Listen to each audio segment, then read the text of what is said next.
It's time for America Outdoors Radio.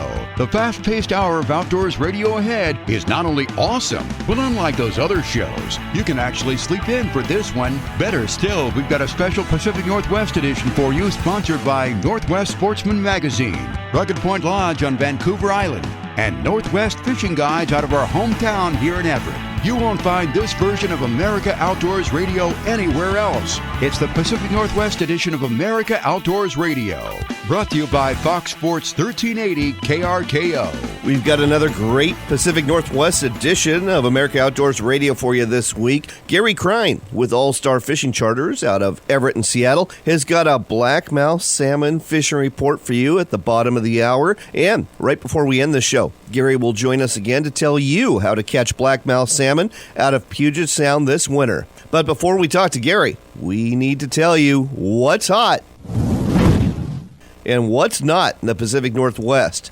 Clamming is hot in the North Sound, just south of Semiahmoo Resort near the Canadian border. The beach there is called Drayton West, and it opened this month to year-round clamming. It's located on the inside of the Semiahmoo Spit on the west side of Drayton Harbor and is part of a county park offering good parking and even some restrooms. Expect to find good digging for cockles, manila clams, little necks, and butter clams. Can you say clam chowder?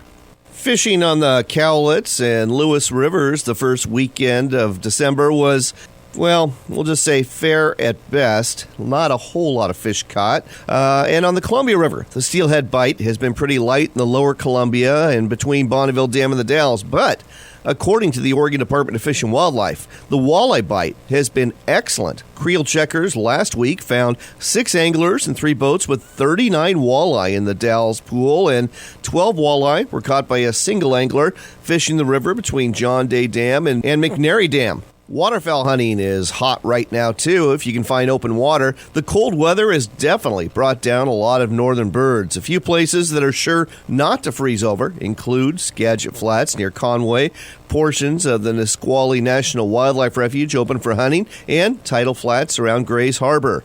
On the east side of the state, hunting for widgeon, mallards, and diver ducks can be very good on the Columbia and Snake Rivers.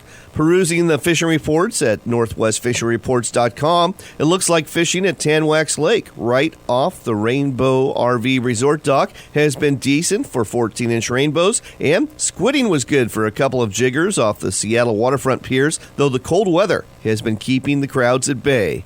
And that's what's hot and what's not this week in the Pacific Northwest.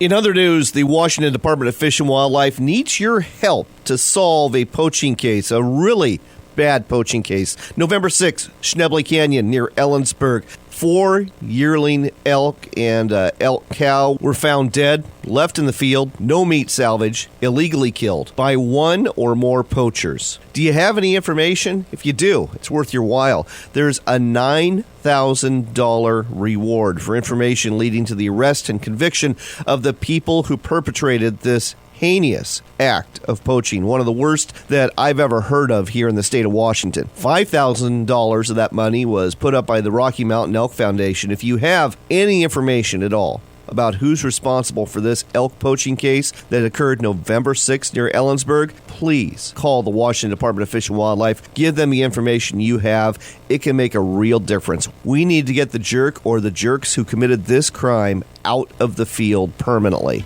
And with that, let's head to this week's national edition of America Outdoors Radio. Looking for the safest, most stable riding boat on the market? Welcome to Stabicraft. Born in New Zealand, Stabicraft has a built-in reputation for making the most seaworthy boats on the market. Heavy-gauge aluminum chambered boats with models ranging from 14 to 29 feet in a variety of configurations to suit all your needs. Check out the all-new 2750 center cab, a walk-around design for the Northwest market and packed with industry-leading features to suit all types of fishing, allowing you to adventure with confidence. Book a test ride today at stabicraft.com. Looking for a way to get the message out about your business to hunters and anglers throughout the Seattle and Everett area? Then consider advertising with America Outdoors Radio on Fox Sports 1380 KRKO. To find out more, contact John Cruz through his website at americaoutdoorsradio.com.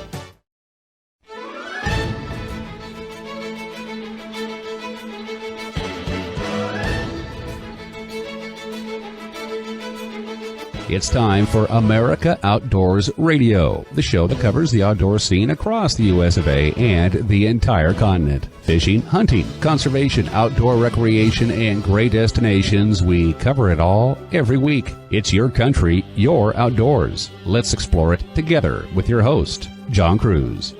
I ran across an interesting article last week in the Crime Report. The topic, the thin green line. Those men and women known as game wardens, park rangers, and fish and wildlife officers who enforce the laws in the great outdoors. It turns out crime and violence are significantly increasing on state and federal forest land and in wildlife refuges, national monuments, and parks, while the number of law enforcement officers for the wildlands is decreasing. Believe it or not, there's only about 250 U.S. Fish and Wildlife Service special agents, fewer than there are whooping cranes, which number about 340. A decade ago, there were nearly 1,000 Forest Service law enforcement officers. Today, there are 550 tasked to cover all of our national forests. The Bureau of Land Management is responsible for managing more land than any other federal agency, yet there are only 300 BLM law enforcement officers. There's 1,500 rangers to cover the 300 U.S. Army Corps of Engineers administered lakes and recreation areas in the entire U.S., and most of them don't carry firearms. In 2005, there was just over 1,500 National Park Service rangers. By 2014, that number dropped to just over 1,300, and there's fewer than 400 seasonal rangers. There's about 7,000 state game wardens for the entire United States, about as many law enforcement officers as the New York City Police Department deploys on Times Square on New Year's Eve. Fewer officers and more crime means it's increasingly dangerous to be a wildlands law enforcement officer. According to one published study, there were 34 incidents involving attacks on U.S. park rangers in 1995. By 2005, that number rose to 477. And according to the FBI, game wardens nationwide are now 9 times more likely to be assaulted in the line of duty than a police officer. The bottom line is this. These brave men and women are doing a dangerous job trying to protect the places we love. Show them some respect and appreciation. One way to do this is to help out these men and women when you can. Be their eyes and ears and report violations when you see them, because as few as they are in number, they can't be everywhere to protect our resources. Moving on to our show this week, do you remember our conversation with guide and author Michael Huff about his book, Understanding Coyotes? Well, Mike is also a fox hunting guide, and fox hunting here in the U.S. is done very differently than it is in jolly old England. No horses, hounds, and red jackets here, no sir. So, how do you go about hunting foxes? Michael's going to let you know in just a few minutes. The environment is on our mind this week, and the damage invasive species do to our waters is a big problem.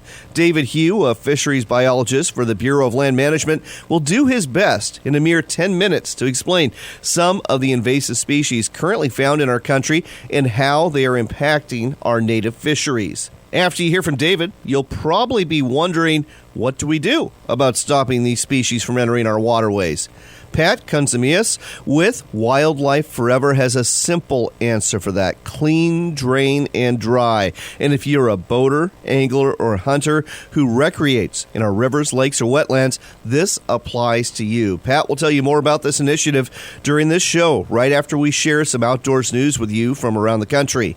Is there anything else? Yeah, you might say there is. We are talking to Andrew McKean, the editor of Outdoor Life magazine, about deer and turkey hunting south of the Arizona border in Sonora, Mexico. He's got some really good stories to share about this hunt, which, by the way, is featured in this month's edition of Outdoor Life magazine.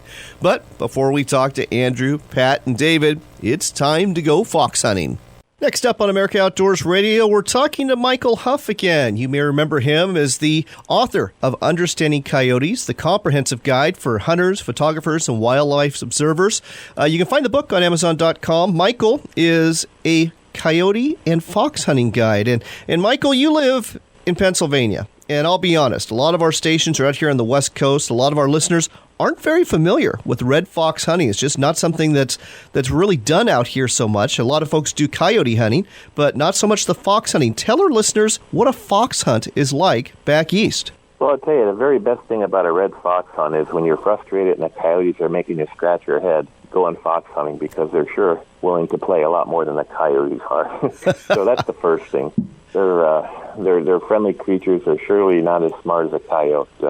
So a fox hunt is a hunt with a lot of action. Pretty much out here we hunt them at night, although you could hunt them the first hour, the last hour of daylight. But fox come in very quickly. In fact, I had a client out last night, and we called in one coyote and I think 7 or 8 fox. So wow. They're much more abundant, and they'll usually come in at like 3 minutes. So the way to get a fox in is just to be as loud and crazy as you can on a distress call, whether you're using your Fox Pro or some other electronic caller or hand calls. In fact, I prefer hand calls a little bit, but just being loud and crazy, it's almost like you hit a switch, and they come in fast, and they come in frequently, and they're a lot of fun. They provide a lot of action. It's almost like a small game hunt sometimes. So here's a question for you. In terms of terrain, especially back where you're hunting in southeast Pennsylvania and Maryland, are you setting up at basically the edges of pastures and meadows at tree lines, or how are you setting up so you actually get the shot on these animals? Yeah, the best red fox hunting is just setting up in the middle of a farm field, and that's going to sound strange to a lot of people, but if you consider at night, you're using a red light and you're shining it. And if you can get the animal's eyes in the light before it sees you, you can pretty much have the Dallas Cowboy cheerleaders behind you at night dancing, and the fox can't see it.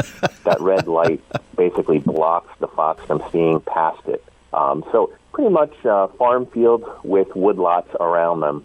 Early in the season, farm fields are great, and then as it gets later in the season, the crops are all gone. You want to focus on draws and pastures with hay and alfalfa still in them, and particularly woodlots. That's where the reds are. And we have grays too, and you can find grays in the woods, big woods, but there are a lot less of them, and they're not as much fun in my opinion. Sure. Let's talk about rifles and sights. What are you doing since you're hunting at night? Well, believe it or not, I use a light called a coyote light, and it's so bright you can actually turn the light and make it go from a circle to a very tight square. So you can actually see your scope reticle without illumination. I run all illuminated scopes. I find that it helps me and people I guide shoot a little better at night. But generally, you'd want a scope that has a really big objective diameter, usually 50 or 54. And it doesn't have to be a really good scope. I have some really expensive scopes, and I have some less costly scopes, and they both work great at night. So pretty much we're going to run a scope around a 3 to 12. Once you get much past 12 on a scope at night, things start to get dark real quick. Sure. What about caliber? Yeah. Well, my favorite caliber for a fox is something called a 17 rim Fireball. It's a really tiny 17 caliber center fire, and it's nice because it puts them down, and if you have a coyote come in, it can take care of a coyote marginally, but it does it. But rim fires work well too. The 22 mags work great. Problem is, once you get past 125 yards, they drop fast, but they're an excellent fox caliber and a rim fire. Also, the 17 Win Super Mag with a 25 grain bullet, that's another rim fire that you can use for a fox. And anytime you get above the 17 rim Fireball, you kind of have a little bit too much gun there for the fox because they're pretty thin-skinned, and most people just want to mount them. They're so beautiful when they get one. They're just proud. They want to do the skin or the whole animal. So bigger calibers are not necessarily a good idea for fox. I understand. Once again, we're out of time. Could talk to you forever, Michael. Fascinating stuff. The book, by the way, not about foxes, but, well, a little bit about foxes, but mainly about coyotes, is Understand Coyotes, the comprehensive guide for hunters, photographers, and wildlife observers. It's by Michael Huff. Look for it on Amazon.com. Michael, thanks again for this great information on America Outdoors Radio. My pleasure. Thank you.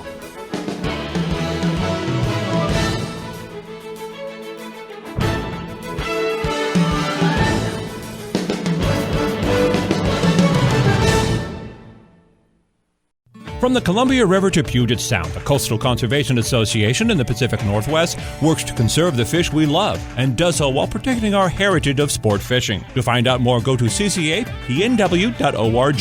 Again, that's ccapnw.org. In Humboldt County, something wild happens in the wintertime. Thousands of visitors swim underwater to Humboldt shores, seeking partners of the opposite sex. We're talking steelhead, January to March, more here than anywhere else in California. And we celebrate with fishing and photo contests and $10,000 in cash prizes, special access, spawning and restoration tours, films and festivities for the entire family. So drive, fly, or swim underwater to Humboldt Steelhead Days. Homer Ocean Charters, offering premium halibut and salmon fishing since 1979 in Homer, Alaska. We also offer kayaking, hiking, remote cabin rentals, and water taxi service to all destinations in Kachemak Bay State Park. Call 907-235-6212 for reservations. That's 907-235-6212. Again, that's 907-235-6212 for Homer Ocean Charters. That's the immediate feedback you get when you are hitting a steel target made by Custom Metal Products. CMP steel targets are truly the choice of champions. They feature tough AR-500 hardened steel targets that are made right here in the USA. Whether you shoot for fun, for competition, or for tactical training, CMP steel targets are the targets you'll want to have downrange. Find out more at CustomMetalProd.com. That's CustomMetalProd.com for CMP steel targets. Invasive species are organisms that are non-native to an ecosystem. They outcompete native species and reduce the quality of our resources. We can all prevent the spread by following the simple clean, drain, and dry steps. Clean all watercraft, trailers, and outdoor equipment. Drain all water from boat live wells, motors, ballast tanks, and bilges. And lastly, thoroughly dry all equipment and gear. Do your part to preserve our amazing outdoor heritage for future generations. Did you check out this month's edition of Northwest Sportsman Magazine? If you didn't, you're missing out, because it's the best publication out there that covers the fishing and hunting scene, not only in Washington State, but in the entire Northwest. Northwest Sportsman Magazine has got great writers and great content you need to have to be successful. Northwest Sportsman Magazine is the publication for you. Find out more at nwsportsmanmag.com or pick up a copy at a newsstand near you. Planning your next hunting trip in Oregon or Washington? Our Rams Game Management Unit maps show you the big picture on where you're going, as well as the topography and road trail information to help you get there. And they've got public land information, Game Management Unit boundaries, and UTM information for GPS users to keep you out of trouble. Rams Game Management Unit maps are a great planning tool for safe and successful hunts. Look for Rams maps at your local sporting goods store, or see our entire line of maps on the web at bigskymaps.com. Looking for the safest, most stable riding boat on the market? Welcome to Stabicraft. Born in New Zealand, Stabicraft has a built-in reputation for making the most seaworthy boats on the market. Heavy-gauge aluminum chambered boats with models ranging from 14 to 29 feet in a variety of configurations to suit all your needs. Check out the all-new 2750 center cab, a walk-around design for the Northwest market, and packed with industry-leading features to suit all types of fishing, allowing you to adventure with confidence. Book a test ride today at Stabicraft.com.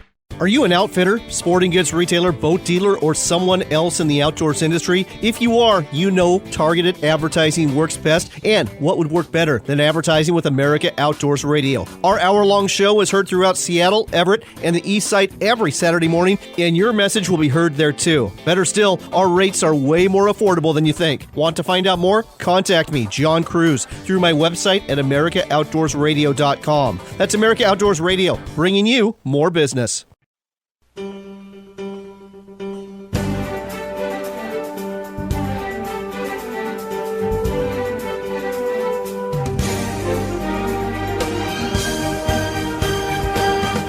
You're back with America Outdoors Radio. I'm John Cruz. This portion of the show is brought to you by California Sportsman Magazine. It is the monthly publication that covers the fishing, hunting, and outdoor scene throughout the great state of California. If you live in California, look for it at a newsstand near you.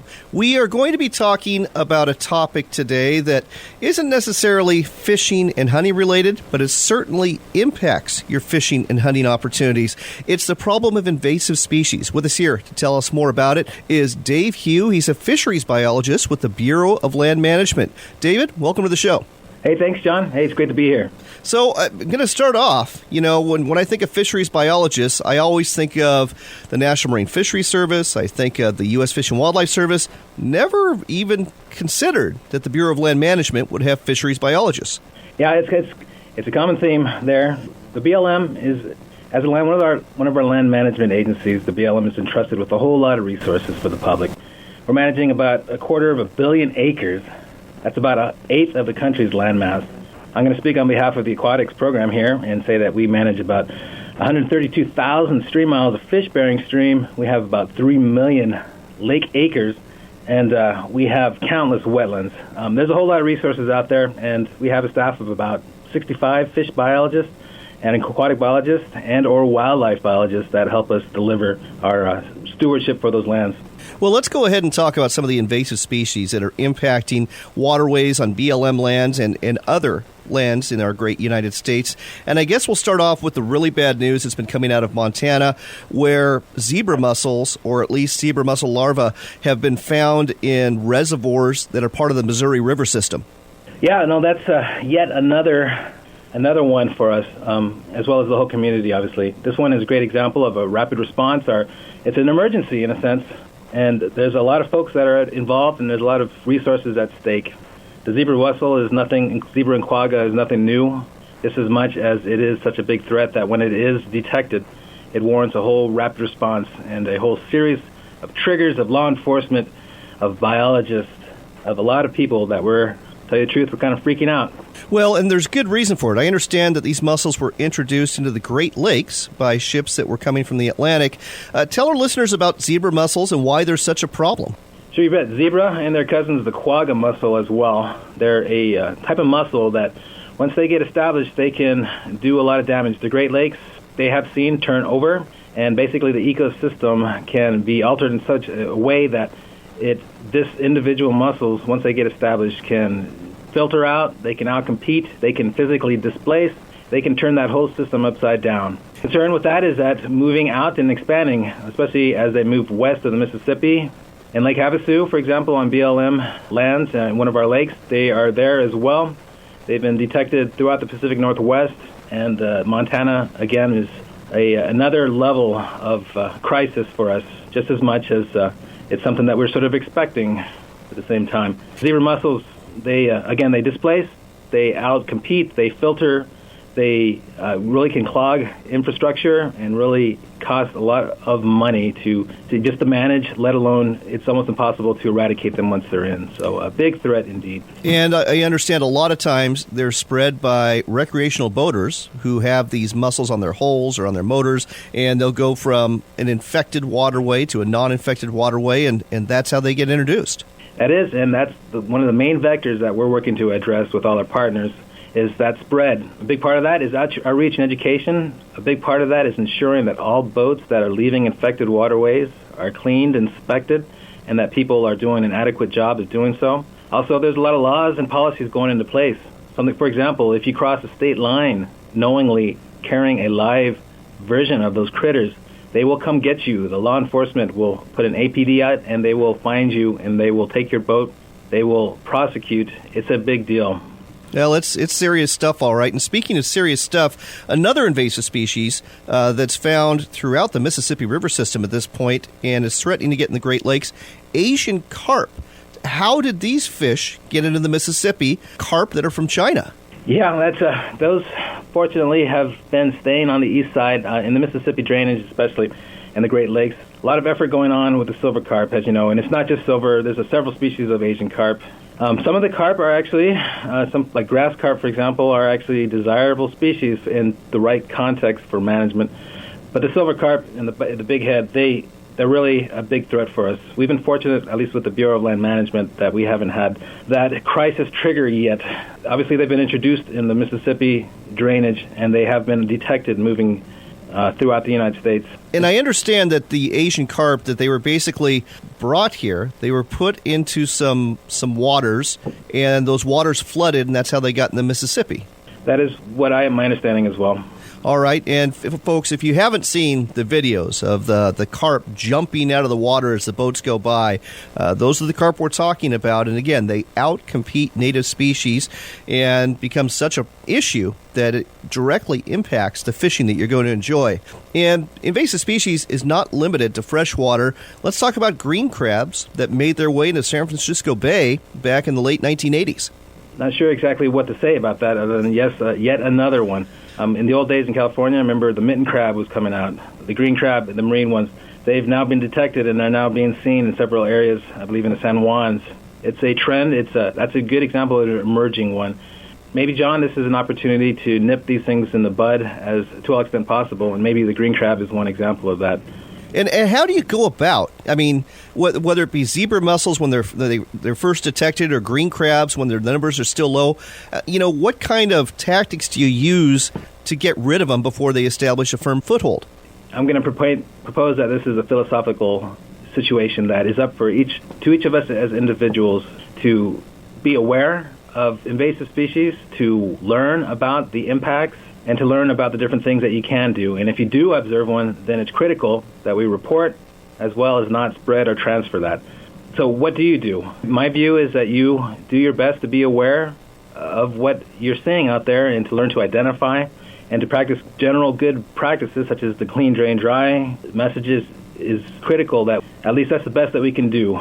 And we'll be talking more about the clean, drain, dry initiative later on in the show. One other issue we should talk about. We've been talking about fish, we've been talking about crabs, but getting back to the freshwater, there's been some very well-meaning people who have introduced invasive species such as crayfish and bullfrogs, and in many cases, these are being done by school teachers and school children, isn't it? It sure is. It's not a bad intention, and we all learn and we all do things such as that as human beings, just as much as when things we do become aware of issues that we do some corrective measures, and in this case, again, well-intended folks, we want to learn, we want to educate just as much as the key message here is do not introduce anything out in the wild. That's sort of the way that we're taking it, is the best management practice, you might call it, a good rule of thumb to not release. And in turn, maybe that's one thing that could have helped with that. Well, there you go. That's probably a good way to end this interview. Again, this is Dave Hugh, fisheries biologist with the Bureau of Land Management. Help him out. Help everybody out. Don't introduce invasive species into our waterways. And if you see invasive species, be sure to notify your local government agency so they can go ahead and take corrective action before they get firmly established. Dave, thanks so much for sharing this with us on America Outdoors Radio. Hey, thanks, John.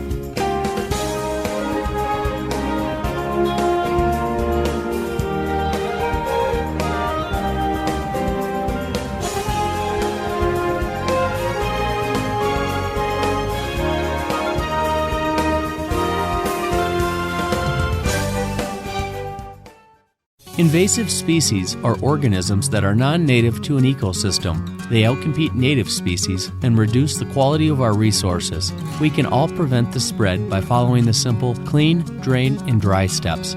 Clean all watercraft, trailers, and outdoor equipment. Drain all water from boat live wells, motors, ballast tanks, and bilges. And lastly, thoroughly dry all equipment and gear.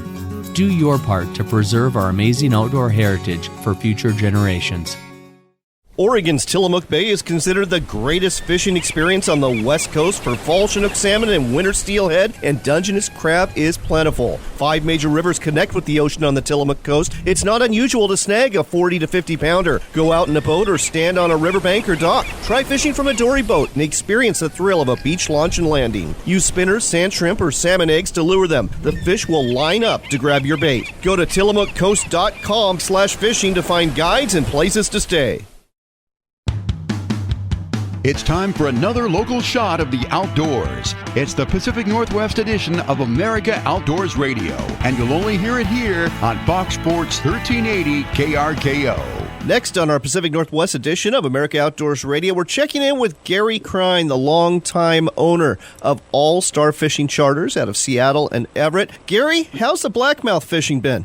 You know, it's been pretty decent. We had a really great November, and we've caught fish on a couple of trips here in December. So there's some out there to be had. Blackmouth salmon, they're juvenile Chinook, but I understand they can be decent size. What kind of fish are you getting on average, and what's the biggest one you've gotten so far this fall? Well, average size is, 6 to 8 pounds. Biggest that I have gotten is just under 13 pounds this fall, which is a decent fish. And what marine area are you fishing right now? Right now, we're fishing in area 8.2, just outside of Everett, here out around at or Gedney Island or up by Camino Head area.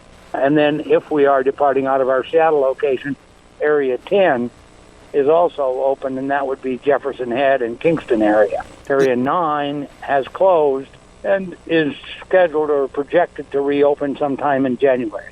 Now, are we still looking at a one-fish limit at this point? We did set the limit at one fish, or the department did, at one Chinook salmon for the winter season in these inner areas of Puget Sound, and we are still at that setting. All right. Well, folks, if you want to go fishing with Gary, he knows his stuff. He's got a great boat. You'll have a wonderful time. Just go to allstarfishing.com. That's the website, allstarfishing.com. Gary, we're going to hit you up again in just a second for a how-to segment, but thanks for joining us on America Outdoors Radio. Thank you very much, and we'll talk to you soon. There's a whole bunch more of the great outdoors coming your way on Fox Sports 1380. Are you an outfitter, sporting goods retailer, boat dealer, or someone else in the outdoors industry? If you are, you know targeted advertising works best, and what would work better than advertising with America Outdoors Radio? Our hour-long show is heard throughout Seattle, Everett, and the East Side every Saturday morning, and your message will be heard there too. Better still, our rates are way more affordable than you think. Want to find out more? Contact me, John Cruz, through my website at AmericaOutdoorsRadio.com. That's America Outdoors Radio, bringing you more business. Jim Houston inviting you on a West Coast wilderness vacation to Duncanby Lodge. Fish on your own or with a guide, catch the bite when you're ready. No set meal times here. And this, in a setting just off the entrance to Majestic Rivers Inlet. Come on up this summer and enjoy a few days. Check us out at Duncanby.com.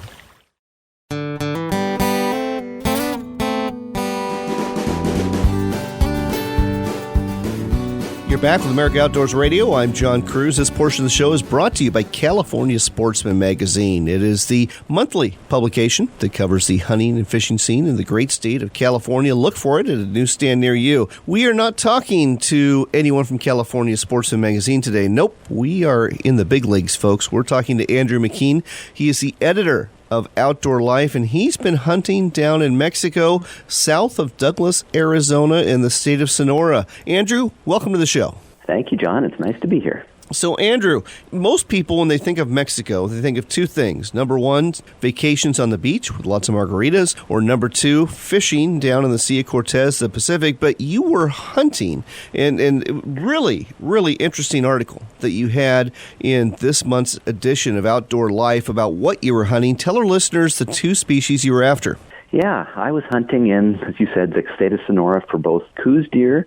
And then one of my assistant editors was hunting for Gould's turkeys. We combined the story into one, although they were two separate trips.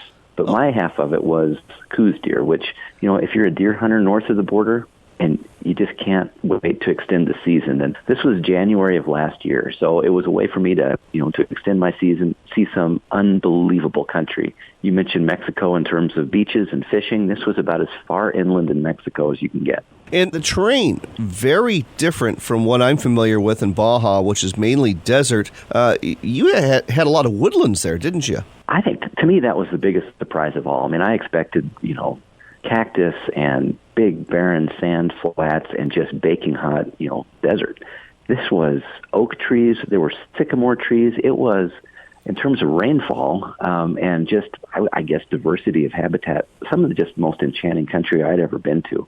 Good-sized mountains, kind of the tail end of the Sierra Madre Mountains, but wild turkeys everywhere, deer everywhere. This is kind of the heart of the jaguar country, the jaguars that occasionally just shift over a little bit into the Arizona side. I mean, pretty elusive critters down there, but I can see where they'd make a living. It was pretty handsome country.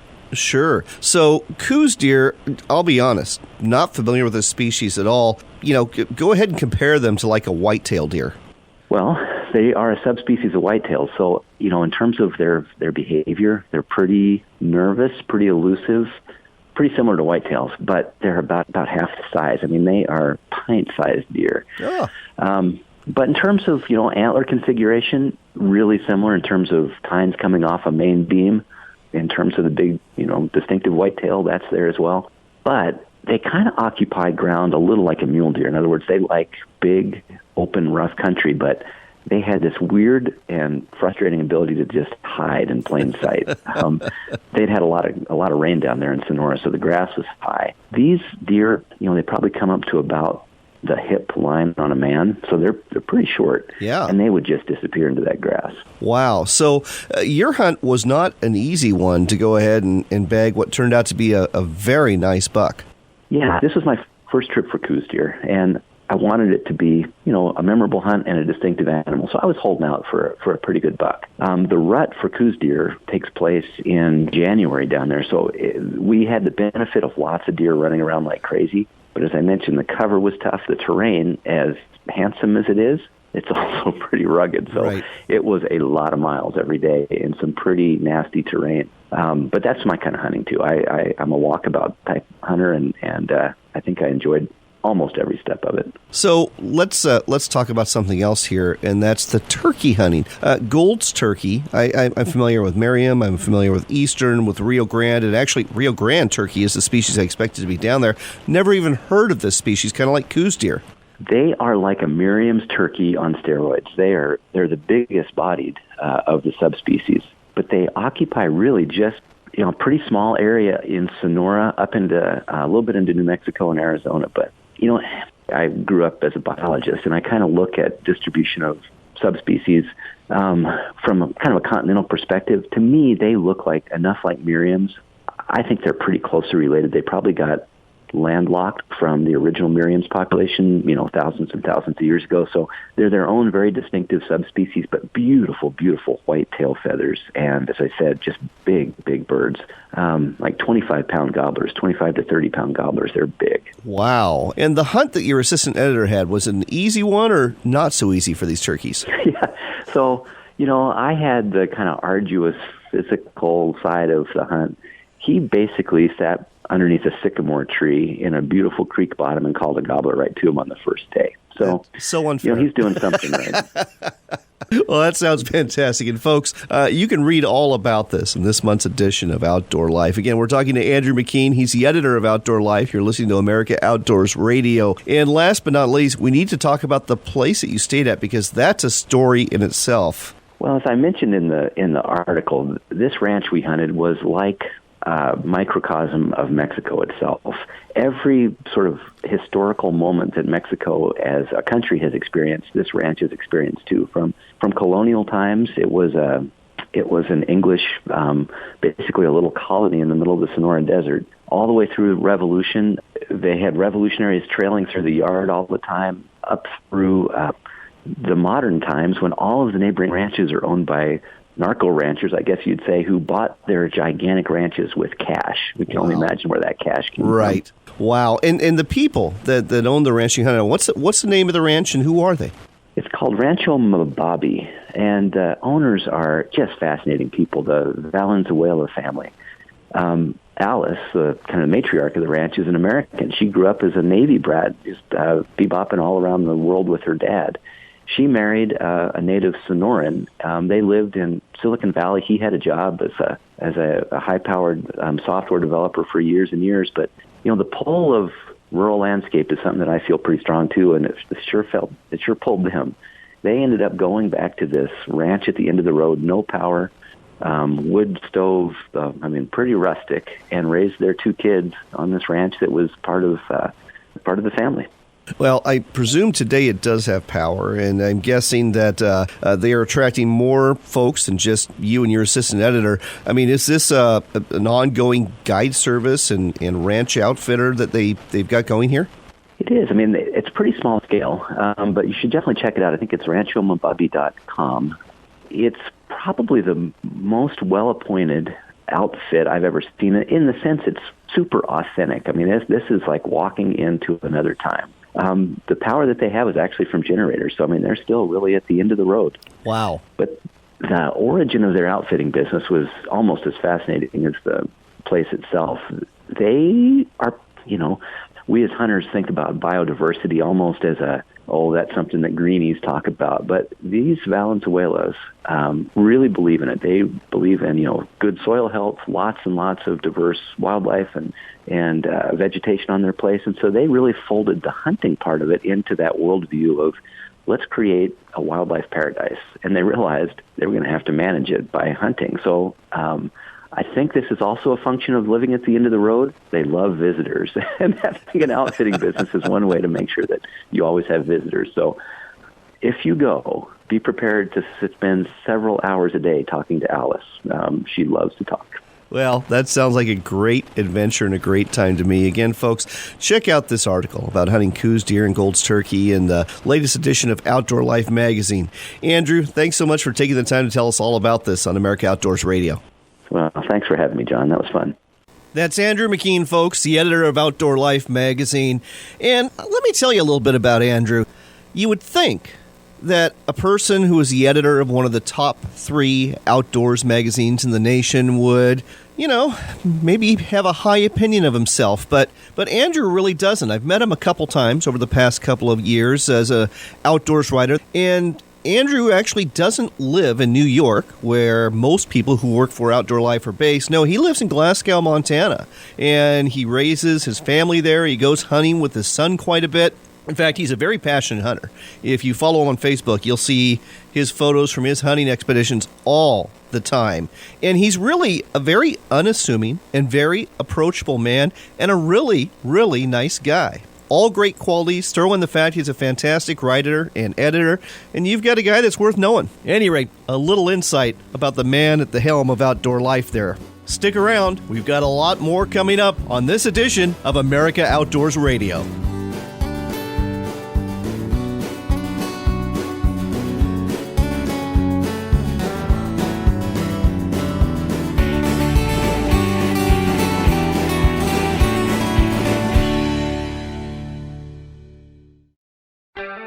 Tom and Jerry's Boat Center in Mount Vernon is Washington's largest Hughes Craft and Kingfisher aluminum boat dealer.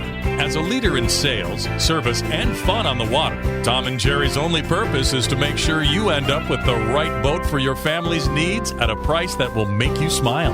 Whether it's a new Hughes Craft or Kingfisher or a new Yamaha or Honda outboard, Tom and Jerry's can take care of all your needs. Check us out at tomandjerrys.net, and we'll see you on the water.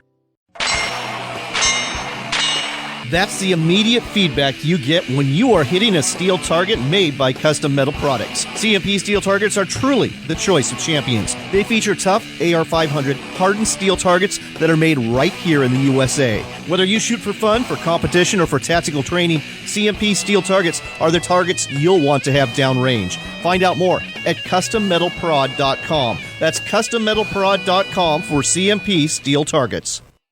Get away to Riverview RV Park and Resort, the Olympic Peninsula's new year-round destination. Riverview RV Park is a 30-plus acre facility adjacent to a public boat launch at the confluence of the Bogoshiel and Solduck Rivers. Famous salmon and steelhead waters combined with ocean beaches and the Port of La Push are minutes away. We have large full hookup RV sites, a comfortable furnished cabin, and acres of tent camping, as well as a brand new guest shower and laundry. Find out more at ForksRiverviewRVPark.com. Planning your next hunting trip in Oregon or Washington? Our Rams Game Management Unit maps show you the big picture on where you're going, as well as the topography and road trail information to help you get there. And they've got public land information, Game Management Unit boundaries, and UTM information for GPS users to keep you out of trouble. Rams Game Management Unit maps are a great planning tool for safe and successful hunts. Look for Rams maps at your local sporting goods store, or see our entire line of maps on the web at BigSkyMaps.com. In Humboldt County, something wild happens in the wintertime. Thousands of visitors swim underwater to Humboldt shores, seeking partners of the opposite sex. We're talking steelhead, January to March, more here than anywhere else in California. And we celebrate with fishing and photo contests and $10,000 in cash prizes, special access, spawning and restoration tours, films and festivities for the entire family. So drive, fly, or swim underwater to Humboldt Steelhead Days. Service is always cheaper than repair. That's a truism from Ken Estes at Cascade Marine Center in Portland, Oregon. Go ahead and drop by and see Cascade Marine for all of the parts, accessories, and honest advice you need to keep your boat and motor running. No one wants to be the guy plugging the boat ramp up because his boat doesn't start. So head down to Cascade Marine Center in Portland or give them a call or check out their website at cascademarinecenter.com.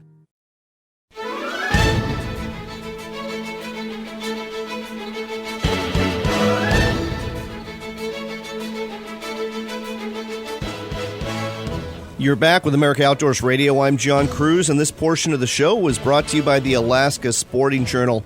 It's the monthly publication that covers the hunting, fishing, and outdoor scene throughout the 49th state. Look for it at a newsstand near you, not just in Alaska, but in states all over our great country. We start off our outdoors news today telling you about a snow goose die-off. Those of you concerned about the effects of pit mines on wildlife need to look no further than the Berkeley Mine Pit in Butte, Montana. It's a former open-air copper mine, and that's where some 3,000 snow geese died after landing in the watery pit during a snowstorm on November 28th and drinking the contaminated water found there.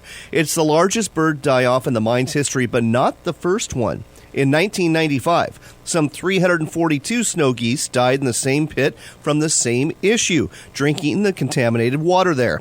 That caught the attention of not only Butte, but also the Montana Department of Natural Resources and the Atlantic Richfield Oil Company, also known as ARCO, which operated the mine. In response to the 1995 die-off, the Montana Standard newspaper reports Montana Resources and ARCO established new monitoring policies to make sure it wouldn't happen again. Those policies have continued to this day. The company installed whalers to scare birds off the water. The sounds feature gunshots, a helicopter, alarm bird calls, or sometimes rock and roll music. During the migratory season, Montana Resources sends personnel to the pit to check for birds. An employee observes the pit once an hour during the day and every 4 hours at night. These efforts, however, were not enough to prevent this occurrence. The huge flock of snow geese this year were caught in a winter storm and flew into the pit to wait it out. Unfortunately, what they landed in was far worse than the storm that was battering them, and despite the hazing efforts of workers to get them out of the toxic waters, many of the birds stayed until it was too late. So, how do you prevent another tragedy like this from occurring? According to Montana Resources Manager of Environmental Affairs Mark Thompson, we're in the what's now phase. One thing that is being done is they are talking with officials who keep migrating birds off the oil sands in northeastern Alberta to get more ideas on how to keep flocks off the pit's toxic water. Hopefully, they figure it out before the snow geese migrate back through the same area in the spring. And now, it's time for our Trail of Shame.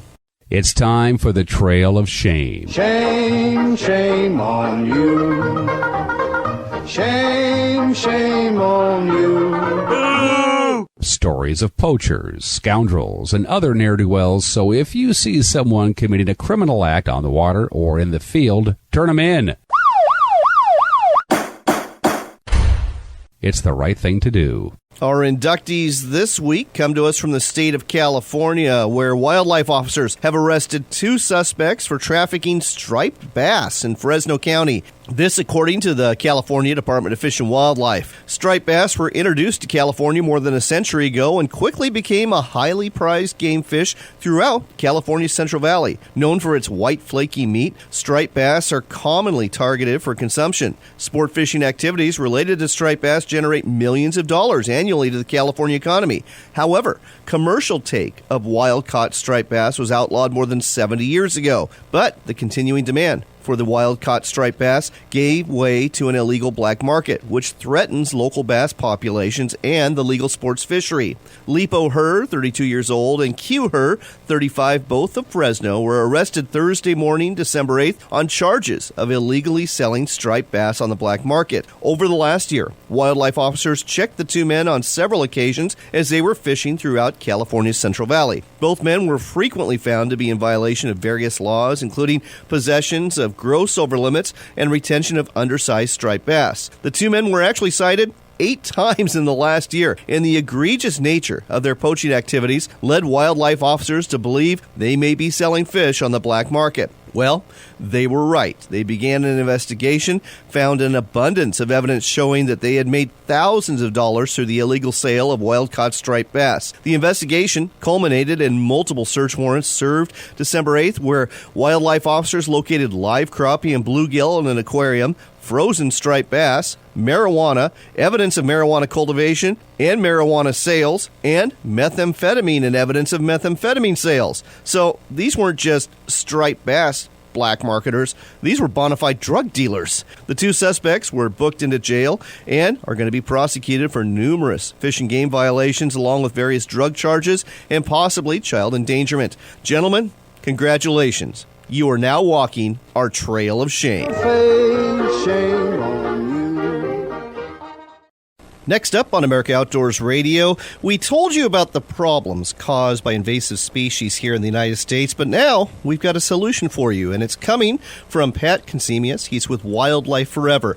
Pat, welcome to the show. Hey, thanks, John. Appreciate the opportunity to talk about invasive species with you.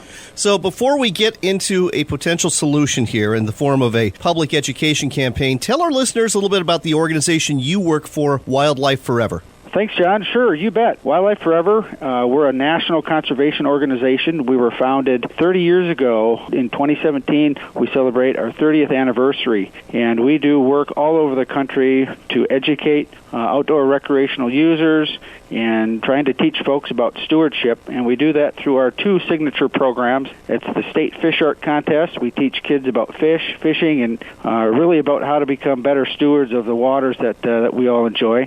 And we also do work, public outreach and education, all on invasive species through our Clean, Drain, Dry initiative. And that's a national campaign working with partners all over the country, state, federal, county, and private organizations to really work together to help stop this spread of invasive species, which is really threatening a lot of the great things that we enjoy about the outdoors. So why don't you tell our listeners about this Clean, Drain, and Dry campaign that hopefully will reduce the spread of invasive species in the United States? Sure, you bet. Well, folks will remember several years ago, back in the 80s, some awareness about recycling, and that came about through the EPA and the Reduce, Reuse, Recycle campaign, and it changed American behavior for not filling up our landfills with unwanted waste. And so the Clean, Drain, Dry initiative came about as a way to educate all outdoor recreational users, whether you hunt, fish, backpack, hike. It's really the best management practices we want folks to remember when they head outdoors, to clean their equipment, clean everything off from weeds to mud, any sort of critters that may have become attached to your outdoor equipment. Clean those off before you leave where you're recreating. And the other step is drain. Drain all the water from your boats, motors, and live wells, and any sort of other equipment that may have captured some water or had water attached to that. You want to drain that off and dry it really well. And that leads into our third best management practice of dry. And we want folks to dry their gear out before they head to other waters, and a lot of times that helps kill some of the invisible invasive species that get attached and stop the spread of invasive species from entering other waters and outdoor areas. It sounds so simple, and it really is, but a lot of people, especially recreational boaters, they just don't know. So getting the word out through the Clean, Drain, and Dry initiative, if we can do this, and we can change behavior, we can help, if not restore, at least keep our remaining waterways pristine and free of invasive species. Sure, that's exactly right. We want to prevent the spread. There's quite a few different invasive species that are found throughout the country, and our big goal is to reduce the spread so when we recreate outdoors, we're not transporting those to other waters. There's a tremendous amount of research and information going into trying to figure out how we can stop and eradicate a lot of these invasive species that come from all over the world. And so in the meantime, while they're working on the research, the best way to prevent the spread of invasive species is to clean, drain, and dry your equipment and be diligent about looking for things that may have become attached, whether it's an actual zebra mussel attached to your boat hull or prop, or even weeds that get stuck on your waders or your decoys if you're a waterfowl hunter. There's all sorts of different activities that can have the chance to spread these things, and just being diligent and making sure that you're not spreading invasive species is the greatest way that we can help stop the threat of invasives and what they're doing to our resources. Pat, is there a website where folks can find out more about Wildlife Forever and also this campaign? Sure, you can go to cleandraindry.org, and that's our Clean Drain Dry Initiative campaign website. You can also check out the Bureau of Land Management and some of our other partners that we work with across the country, the U.S. Forest Service and National Park Service. They have a tremendous amount of resources available out there to learn about invasive species and, more importantly, how to prevent the spread. Clean, drain, and dry. It's that simple, folks. Do your part to help keep our waters and lands clean. Pat, thanks for telling us all about this on America Outdoors Radio. Thanks, John. We hope you enjoyed this week's broadcast. If you get a chance, go to our website at AmericaOutdoorsRadio.com. If you didn't catch all of last week's broadcast, you can catch it there. Be sure to support our sponsors and get in some good reading while you're at it. They're the publishers of 4 great monthly outdoor magazines, the Alaska Sporting Journal, the American Shooting Journal, California Sportsman Magazine, and Northwest Sportsman Magazine. It's time to go. But I would say this, with Christmas around the corner, God bless you and Merry Christmas. And I know it's a busy time of year, but if you can break away for just a little bit, there's still time to check off some of those fishing and hunting items on your bucket list before the year ends. Remember, it's your country and your outdoors.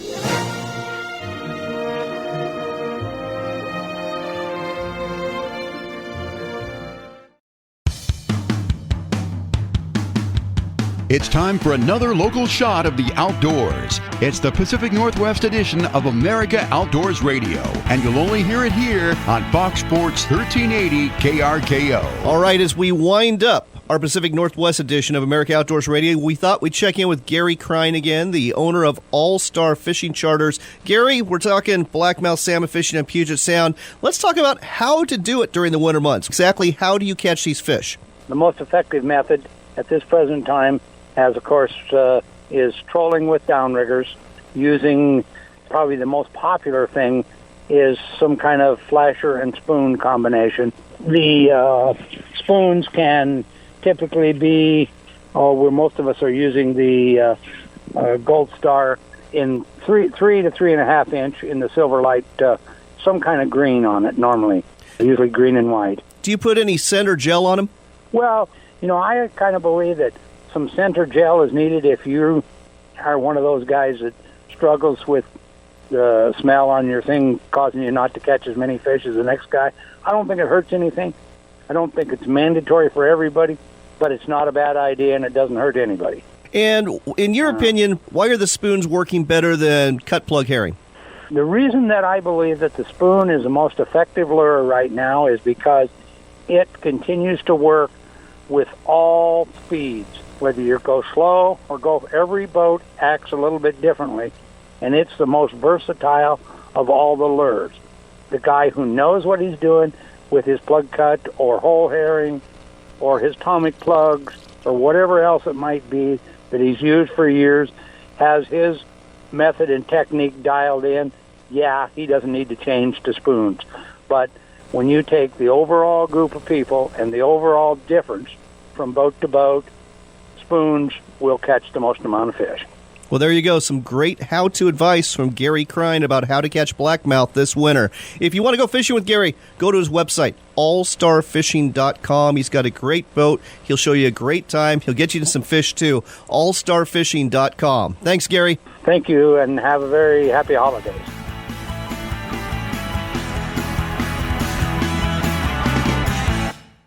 Are you an outfitter, sporting goods retailer, boat dealer, or someone else in the outdoors industry? If you are, you know targeted advertising works best, and what would work better than advertising with America Outdoors Radio? Our hour-long show is heard throughout Seattle, Everett, and the East Side every Saturday morning, and your message will be heard there too. Better still, our rates are way more affordable than you think. Want to find out more? Contact me, John Cruz, through my website at AmericaOutdoorsRadio.com. That's America Outdoors Radio, bringing you more business.